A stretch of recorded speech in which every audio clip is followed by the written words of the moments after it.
Today, we're excited to have Steve Dobie here on the show, reliability engineer at Tech Resources, who's worked in the mining industry for the last 6 years. Welcome, Steve. Thanks, Ryan. How's it going? It's going great. I'm super glad to have you on the show today. Learn more about yourself, your background. Maybe we could start there. Do you want to just tell us and kickstart this off with a little bit about your background and yourself in this industry? Yeah, for sure.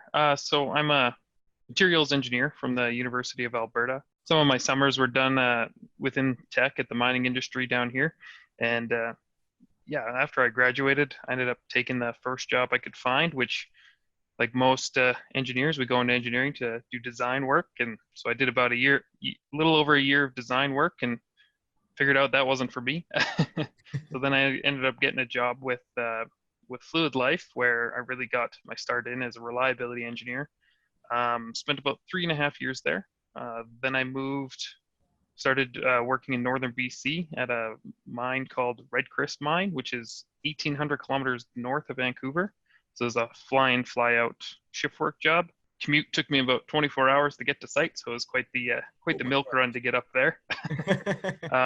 Only lasted about 8 months up there, and then I got my job with Tech doing similar type things, and Tech is just about 2.5 hours south of Calgary. So in a nutshell. Can you share with our listeners on how they could connect with you and all the different ways they can?